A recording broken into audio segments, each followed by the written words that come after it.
want to briefly review some of the specific concerns we have about the political environment, the legal environment, in which these elections are taking place.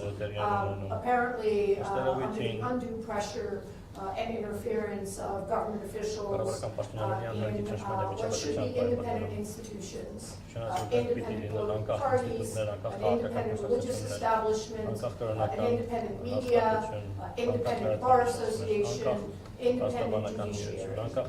These are all areas where over the past week we have heard extensive evidence of improper government interference and improper government actions.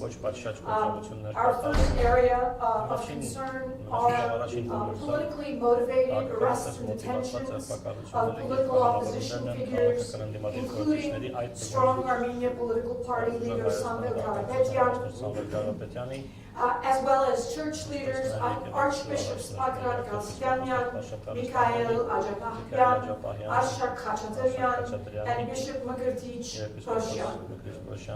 In some cases, the arrests of these individuals and other apparently political motivated arrests have been undertaken with excessive police violence, using large numbers of security forces, subjecting those who've been arrested to public displays of excessive force, and we are also particularly concerned about the use of prolonged pretrial detention to keep people who've been charged with what are essentially political offenses, largely speech offenses, in prison or under house arrest.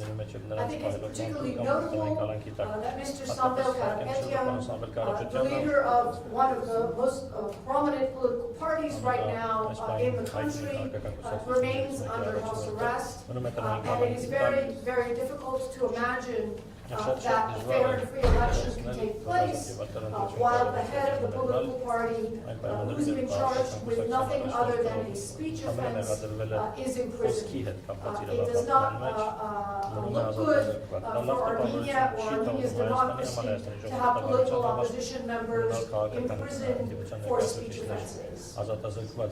Second, we are concerned with efforts to interfere in the independence of the judiciary, including through the Supreme Judicial Council, that has resulted in the summary dismissal of judges on apparently politically motivated grounds, as well as suggestions of bias in the appointment of judges to hear cases involving political opponents, principally on speech offenses.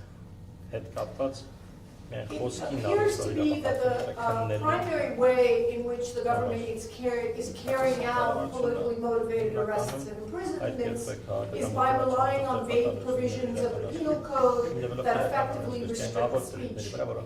This includes provisions that restrict or criminalize so-called hooliganism or supposedly calling for the overthrow of the government, to prosecute members of the parliament, political opposition, the media, and the clergy. We urge that no government should rely on these vague speech offenses to target political opponents or anyone. We remind public officials in Armenia that they should not rely on slander and defamation provisions as public figures to file frivolous civil complaints against their critics, against their political opponents. The political world, the public world is a rough and tumble one. People's language can be sharp, it can be excessive, but it should not be a reason to put anyone in jail.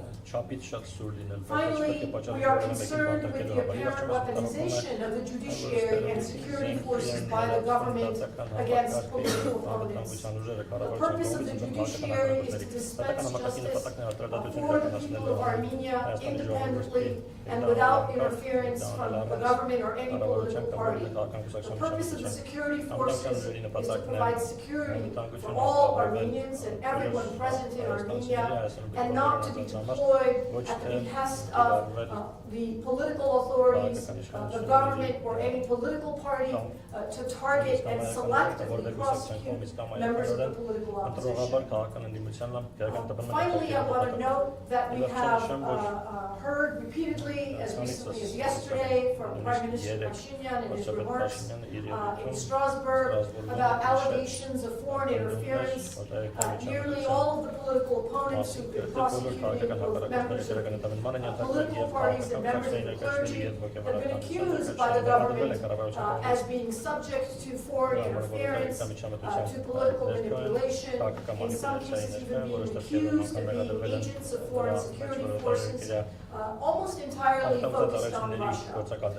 We must say that we have not seen any evidence of such political interference, manipulation, control, or agency by political actors in Armenia, and we caution the government against using such allegations in the public domain, where people's ears might be glued ahead of the presentation of any actual evidence.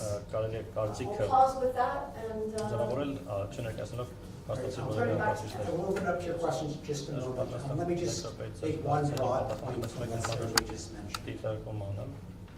The